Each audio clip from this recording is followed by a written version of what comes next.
असम के एक अनोखे गांव की रहने वाली दो युवतियों आर्ची और छवि का बचपन से एक ही सपना था। वे अपने परिचित परिवेश को छोड़कर एक व्यस्त शहर में उच्च शिक्षा प्राप्त करना चाहती थीं और ऐसी सफलता प्राप्त करना चाहती थीं जिससे उनके परिवार का नाम रोशन हो। 12वीं कक्षा पूरी करने तक अपने गांव के स्कूल में लगन से पढ़ाई करते हुए उन्होंने अपने सपनों को साकार करने का दृढ़ निश्चय किया। 12वीं की पढ़ाई पूरी करने के बाद दोनों लड़कियों ने कोलकाता जाने का फैसला किया।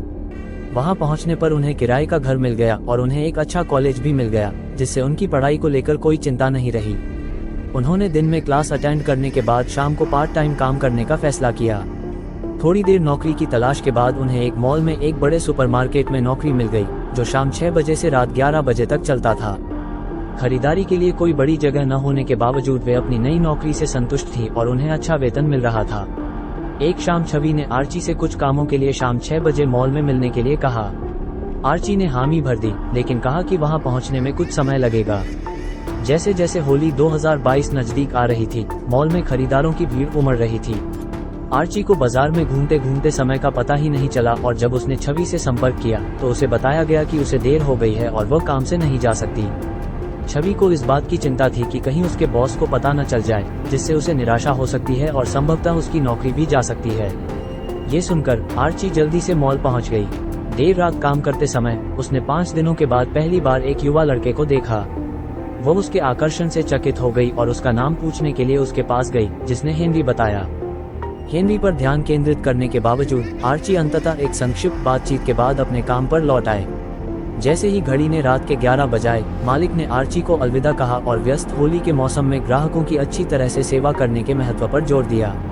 आर्ची, जो पूरे दिन अथक परिश्रम कर रही थी, समय का ध्यान नहीं रख पाई और उसे एहसास हुआ कि रात के 12:30 चुके हैं। जब उसने मॉल बंद करने के लिए मालिक को फोन किया तो उसने उसे सुरक्षा के लिए स्टाफ रूम में आराम करने की सलाह दी और अगले दिन कॉलेज के लिए जरूरत पड़ने पर सोने के लिए जगह देने की पेशकश की। आभारी रूप से आर्ची ने मालिक की पेशकश स्वीकार कर ली और स्टाफ रूम में आराम से रात बिताई। 1 बजे जब घड़ी बजी, स्टोर लगभग खाली था, केवल कुछ कर्मचारी बचे थे। उसे पता नहीं था कि हेनरी उन लोगों में से था जो दूसरों के साथ नहीं गए थे। उसे आश्चर्य हुआ, उसने उसे अभी भी वहां पाया, एक बड़ी टीवी स्क्रीन के सामने खड़ा था। जब उसने पूछा कि वह क्यों नहीं गया तो उसे ये जानकर आश्चर्य हुआ कि उसके मालिक ने भी उसे वहीं रहने का निर्देश दिया था।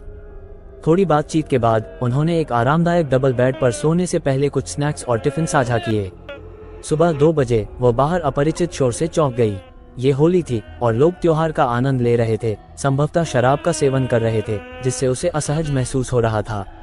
जागने पर उसने पाया कि हेनरी उसके बगल में नहीं था, बल्कि बिशन नाम का एक लड़का बाहर विक्रेता के सामान के बीच असहज रूप से बैठा था।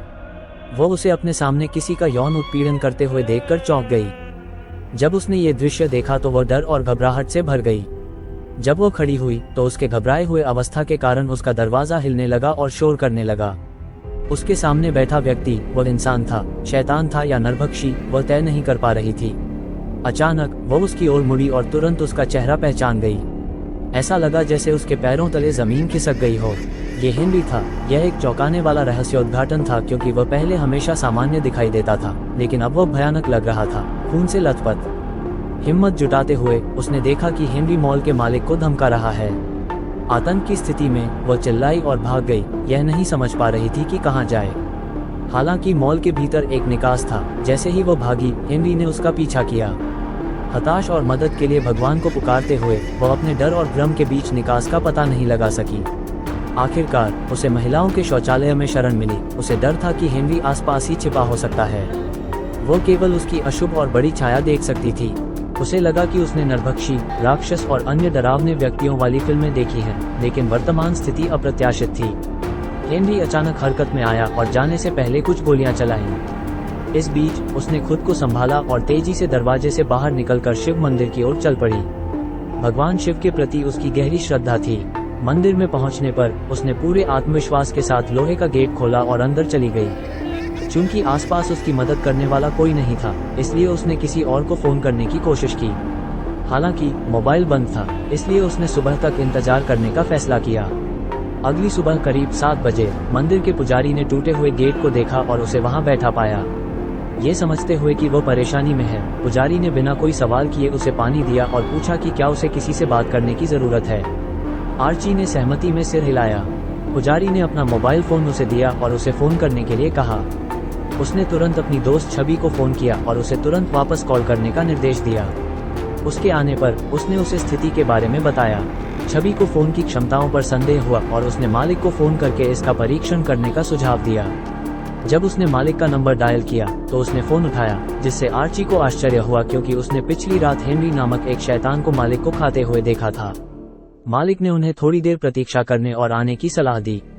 आर्ची मालिक को सुरक्षित देखकर अविश्वास में थी और पिछली रात की घटनाओं से अभी भी भयभीत थी। मालिक ने बताया कि वह कभी भी किसी को दोपहर 12:30 बजे के बाद अपने मॉल में रहने की अनुमति नहीं देता, यहाँ तक कि जरूरी कामों या अपने काम के लिए भी नहीं। उन्होंने बताया कि हेनरी नाम का एक आदमी 4 साल पहले मॉल में काम करता था। वो 2018 तक यहाँ काम करता था, लेकिन हेनरी को एक नियमित ग्राहक की बेटी में दिलचस्पी हो गई।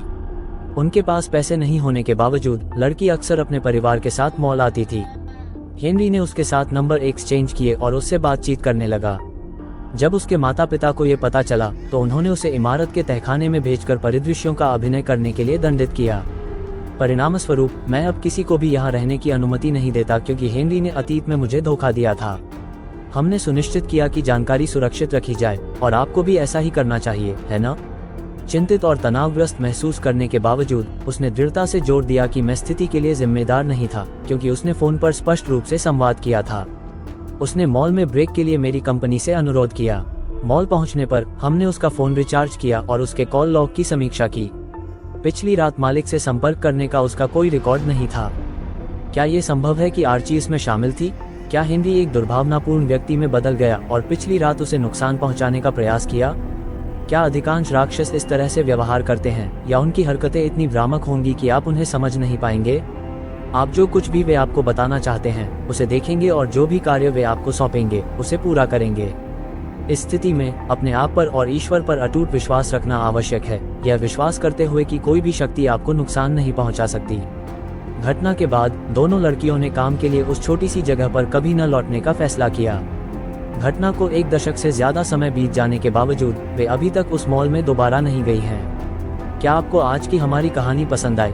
और अगर आपने अभी तक ऐसा नहीं किया है तो इस तरह की और भी दिलचस्प कहानियों के लिए हमारे चैनल को सब्सक्राइब करना न भूलें। अगली बार तक जुड़े रहिए, क्योंकि रोशनी की कमी में कुछ भी हो सकता है।